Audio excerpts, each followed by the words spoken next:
নমস্কার। আমি আবার চলে এসেছি। এটা আমার একটা অভ্যাস। কারণ কর্ম ছাড়া আমি থাকতে পারি না, কর্ম করতে হয়। কোথায় এসেছি? আমি এখন ছাদে এসেছি।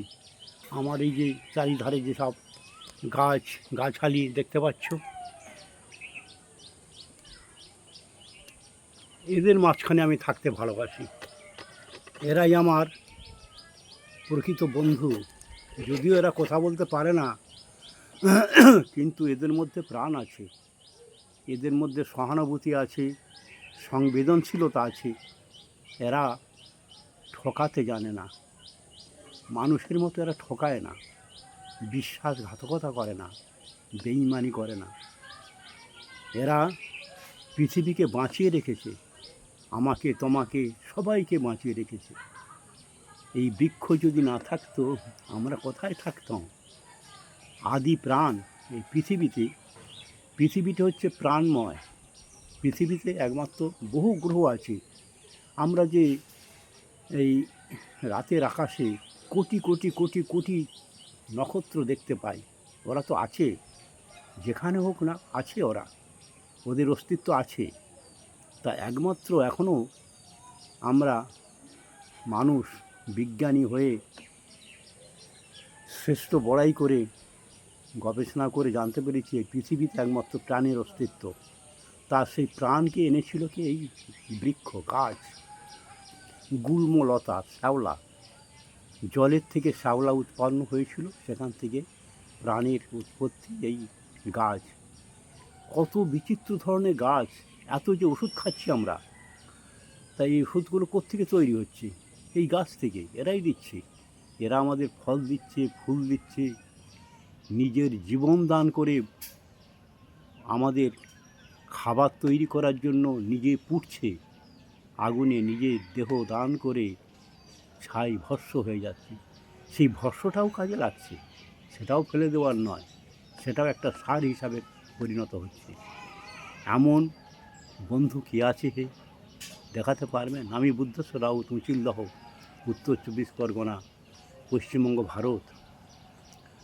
যদি আমার ভিডিও ভালো লাগে, লাইক, কমেন্ট, শেয়ার করে নতুনদের মধ্যে ছড়িয়ে দিও। আমাকে ফলো করে রেখো পরবর্তী ভিডিওগুলো পাওয়ার জন্য। আমার পিছনে যে গাছটি দেখতে পাচ্ছ, হলুদ রঙ্গন, বহুদিনের সাথী আমার। আর এই এক বাগান বিলাস দেখতে পাচ্ছ, কি বাহারের, কি সুন্দর।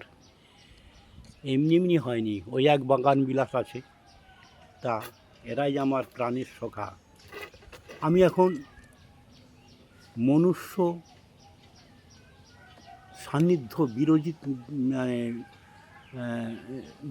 মনুষ্য সান্নিধ্য বিরাগ হয়েছি। একা একা থাকতে ভালোবাসি, আর বিশেষ করে দিনের অধিকাংশ সময় এদের মাঝখানেই থাকি। এদের কখন জ্বর লাগছে, কখন কোন অসুখ হয়েছে, তার বিনিময়ে তেল মারছি, কখন এদের একটু জল স্প্রে করছি, ঠান্ডা করে দিচ্ছি এদের শরীরটাকে। আমরা যেমন শরীর গরম হলে স্নান করি, ওদেরও স্নান করিয়ে দিচ্ছি। ওরাও তো প্রাণ, ওদের মধ্যেও তো প্রাণ আছে। সুতরাং এটা কে আবিষ্কার করেছিল বলতে পারবেন? আপনারা তো বহু শিক্ষিত, বহু ডিগ্রিধারী। জগদীশচন্দ্র বসু, যে গাছেরও প্রাণ আছে। ওই রবীন্দ্রনাথ ঠাকুরের বলাই গল্প পড়েছেন? গল্প পড়ার সময় কোথায় আপনাদের? এখন মোবাইল হাতে নিয়ে, তো মোবাইলে তো পড়া যায়, মোবাইলে সব কিছু আছে। মোবাইল দেখুন, ওতে গল্প আছে, বহু সাহিত্যিকের কবিতা, গল্প সবই আছে মোবাইলে। ব্যবহার করুন, সঠিক ব্যবহার করুন। বলাই ওই গাছকে আঘাত করত। যাই হোক, যেটা বলতে চাচ্ছিলাম, হ্যাঁ, আমি এই যে মাথায় গামছা বেঁধে এখন, মানে আমি এখন এসেছি এখন এদের পরিচর্যা করবার জন্য। চাষি, এখন আমি চাষির ভূমিকায় অবতীর্ণ। কখন আমি কবির ভূমিকা অবতীর্ণ, কখন আমি সাহিত্যিকের ভূমিকায়, কখন গায়কের ভূমিকায়। এক এক সময় এক এক চরিত্র আমাকে অবলম্বন করে অভিনয় করতে। অভিনয় জগৎ এটা, গীতায় বলছে কি, এটা এই যে সংসারটা অভিনয় জগৎ। যে যত পাকা অভিনেতা হতে পারবে, সে তত সুখ দুঃখ, মান অপমান, ভেদাভেদ সব ভুলের ঊর্ধ্বে উঠে যাবে। তা ওটাই তো অভ্যাস করতে হবে। যেহেতু সংসারে আছি, সংসারে আমার নাতি নাতনি ছেলে বউ তাদের প্রতিপালন করতে হচ্ছে, যেমন এদেরও প্রতিপালন করতে হচ্ছে। এটাও আমার সংসার, এই বিশ্ব ব্রহ্মাণ্ড তো আমার সংসার। কাকে বাদ দিয়ে কাকে রাখবো, সবাইকে নিয়ে চলতে তো হবেই। তা এটাই বুঝুন, ভাবুন।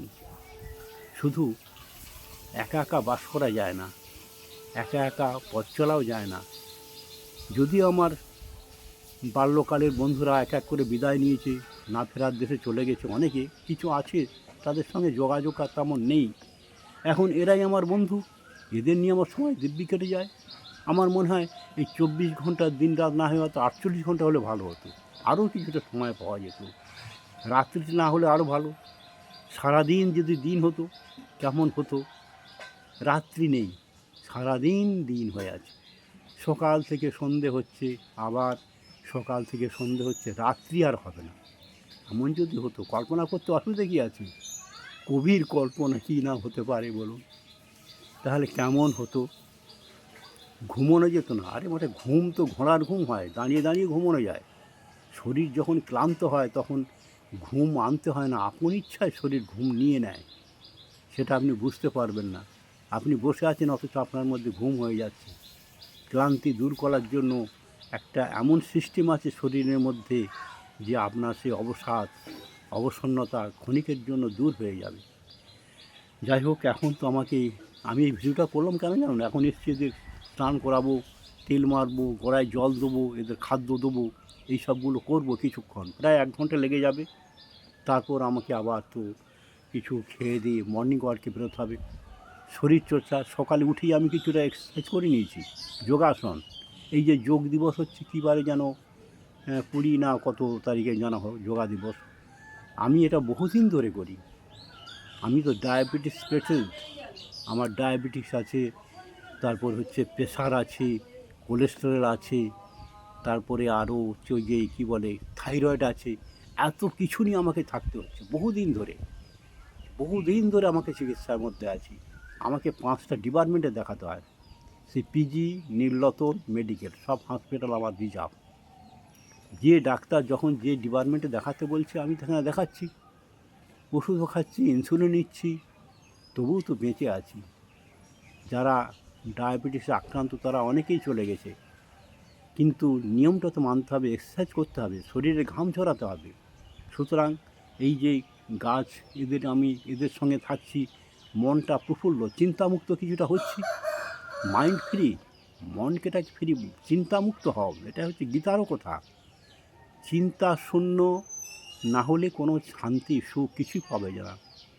হ্যাঁ, বলে না, ধ্যান শূন্য জনে শান্তি খোঁজা বৃথা, ধ্যান শূন্য জনে শান্তি খোঁজা বৃথা।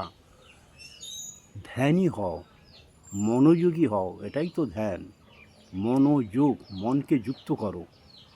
তা আমরা সেটা না করে অন্য কিছু করছি, সময় অপব্যয় করছি।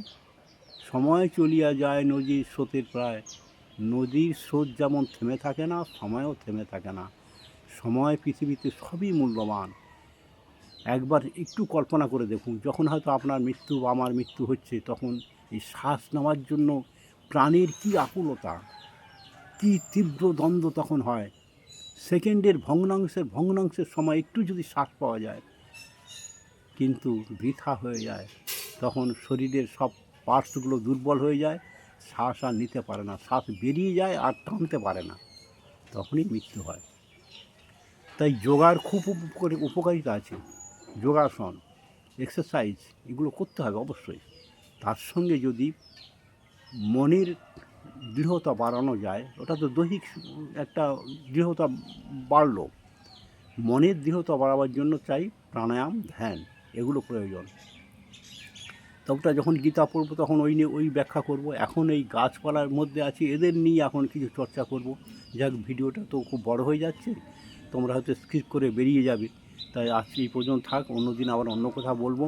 নমস্কার, ভগবান সবার মঙ্গল করুন, সবাই ভালো থাকবেন, সুস্থ থাকবেন, সবার পাশে থাকবেন, ভালোবাসুন, সবাইকে ভালোবাসুন। ভালোবাসা দিলে ভালোবাসা পাওয়া যায় রে। বন্ধু ভালোবাসা পাওয়া যায়।